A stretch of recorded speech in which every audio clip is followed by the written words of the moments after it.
start? What made you want to start producing electronic dance music? Was it for fun? You know, was it just messing around and then you took off, or was it, how did it come up?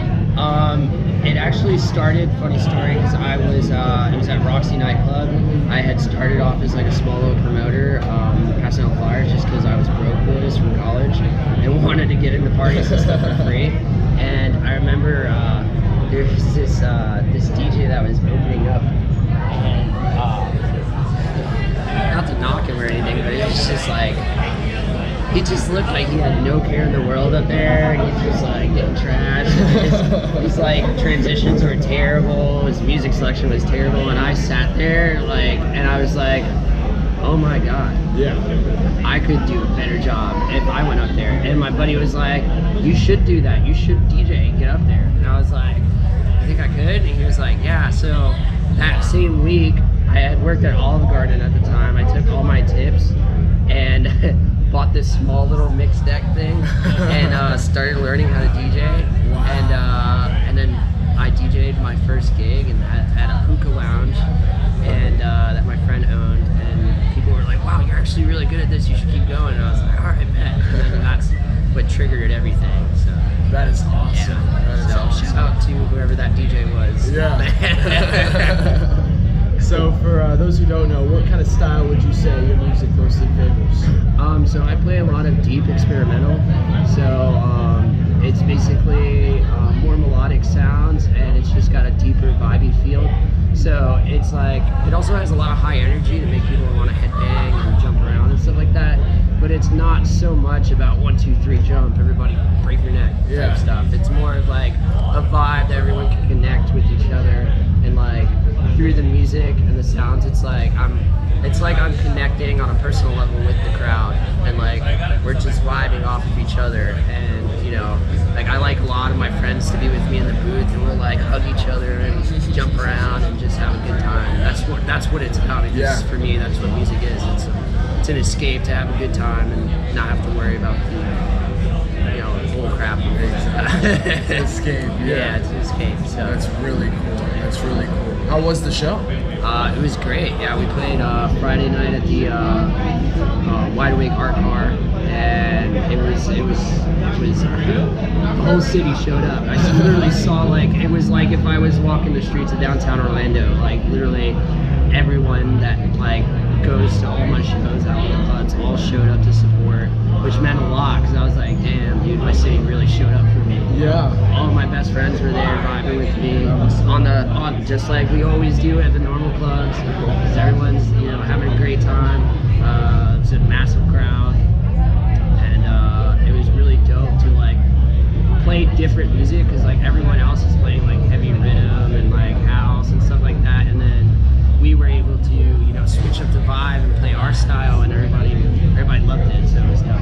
That is awesome. Yeah, it's really dope. It's really dope. That is really cool. So do you produce as well? Yes. Yeah. So who can we expect to see on some of the new stuff? Yeah, I'm hoping to start working on something with my boys S-Fam, who are these cats from New Orleans.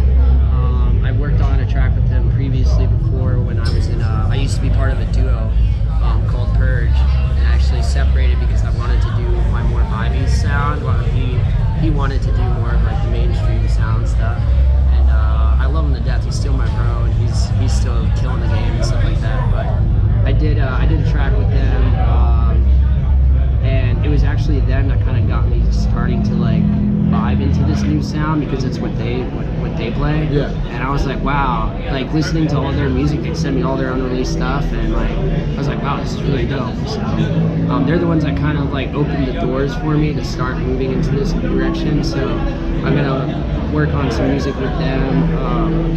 A bunch of friends from the 40 Ounce Collective, so like Tango and Easy Baked and all them. So there's a lot of new music coming soon. That's awesome, man. That's awesome. What are your influences? So, who in the game inspires you? So right now there's a guy named Charles I, who is honestly like my favorite producer out right now. Because the dude is just like, you listen to his music and just the engineering and the musicality that goes into it, and like the beautiful sounds that he makes, like it's amazing. So he's like probably my biggest influence right now. Gotcha.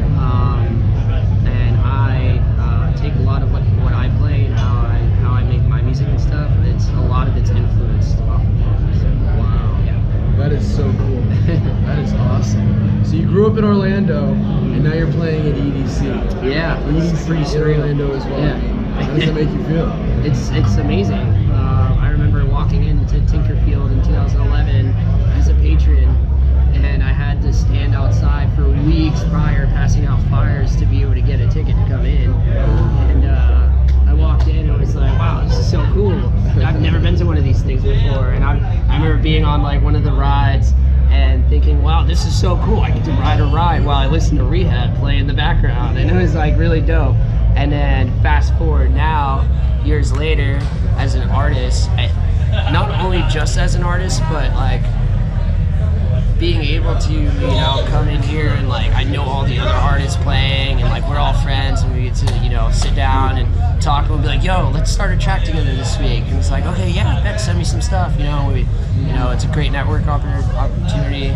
And if I were to go back in time and tell 2011 me that I would be on a stage over here playing, I would have been like, hey, yeah, okay. So it's pretty dope. It's really dope. And it's my hometown, so it makes it even better. I get to see all my friends and my family here as well. My sister is dead center for my set, so it's great. Yeah. How old are you for the people that don't know? 27. 27. Been doing this for a long time, yeah.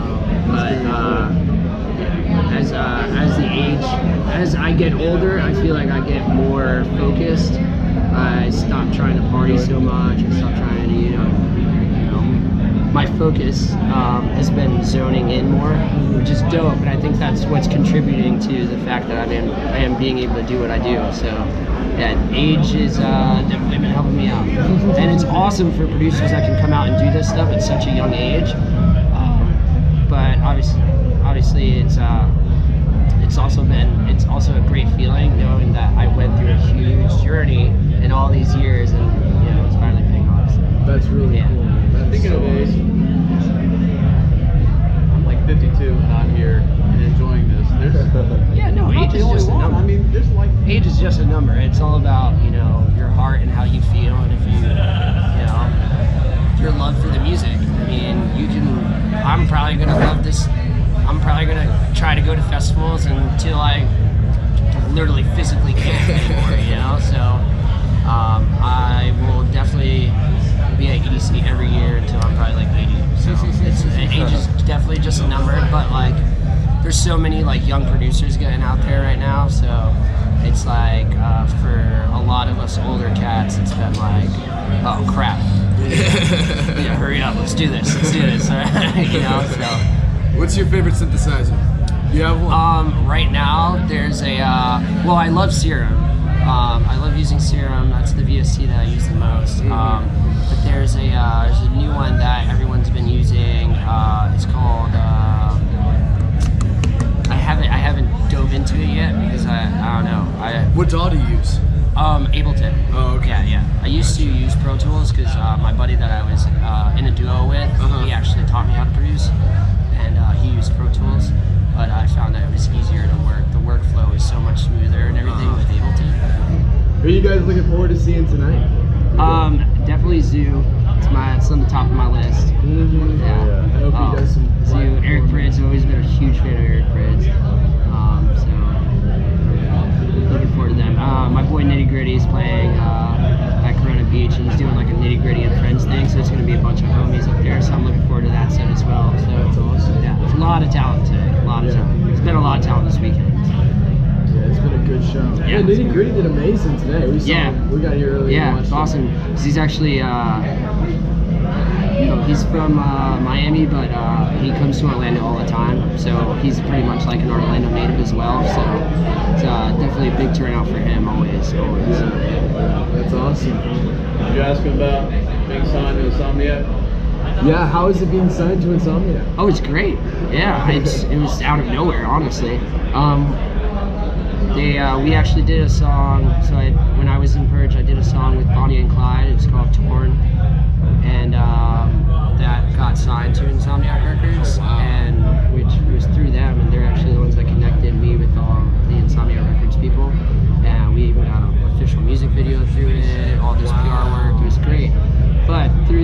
relationship with them. I met all the Insomnia Records people and all that, and probably the most amazing human beings I've ever worked with. They're all so nice, and they just really care about their artists and like try really hard to push them. And like I remember telling them, hey, listen, like I'm gonna go solo. Like is that gonna affect our like? Am I gonna have to redo the whole process again? They're like, no, just send us music once you have everything, and we'll keep the ball going with you and stuff like that. And I was like, all right, cool. Wow. So yeah, they've been super supportive, and you know, they obviously put me on EDC and everything, so they helped me out a lot. I wouldn't be here right now if it wasn't for them. So what was the big reason for rolling single? Or going single? It was just different styles, different vibes. You know, just my creative process and where I wanted to go with music was just a different direction than his. We're still best friends. I love that kid to death. He's been like my brother forever. Yeah. And there's no bad blood or anything. We just, you know, saw differences in music and just wanted to go different routes. That's all. Gotcha. So is he still doing his own thing though? Yeah, music? he's still What's doing his own thing. He goes by Purge. Purge. Yeah. Gotcha. So yeah, he's an amazing producer. He makes really great music, really good music. He taught me, again, like, there's a lot of people that contributed to where I am today, and he's one of them for sure. And yeah, so definitely check him out as well. Yeah. Cool. That's awesome. Do you have any other questions? How hard is it for this music to make it without being like pop, getting like play on the radio? I mean, how hard is it to get your music out now? It used to be back in the day very hard. It used to be very hard because like everything was dominated more by like European labels and stuff like that. Everything was like Hardwell and Lesso, Swedish House Mafia. So everything was very overseas, so it was a lot harder.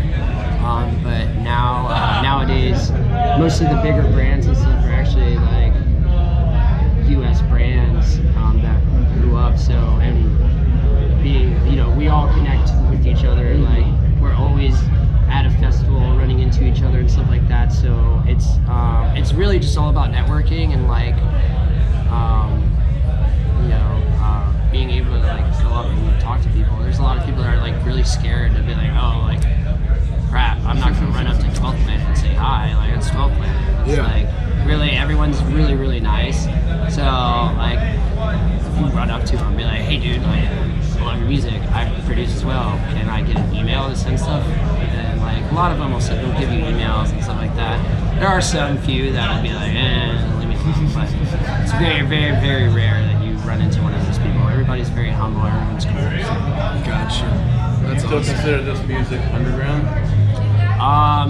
No, not at all. EDM has definitely taken over completely. It's on every line. It's every lineup you have EDM artists like at every festival. I rarely go downtown to even hear anything else other than EDM anywhere. So it's definitely, I feel like EDM has definitely hit the mainstream hard, and I think it's only going to keep going up. It's getting It is. it's massive. It's massive. It's worldwide now. So before you used to like have to go to like you'd have to go to one person and ask them, hey man, do you know where that party's at? And they'll be like, here's an address, you know, and it's like super underground and stuff like that. Nowadays it's like everyone's like on Facebook, oh, did you see this party going on? Yeah, let's go, you know. So it's definitely hit the mainstream heavy, so it's awesome. That's really cool. It's great to be a part of it. Yeah. Drawing it. Good, unless you need to add anything else. I go by Judas. I just started this new project, so I'm in the process of rolling out my music and stuff like that. So you can find me on all socials, Cult of Judas, and I will have music and everything posted very soon. I promise you guys are gonna love it. I've been working really hard on it.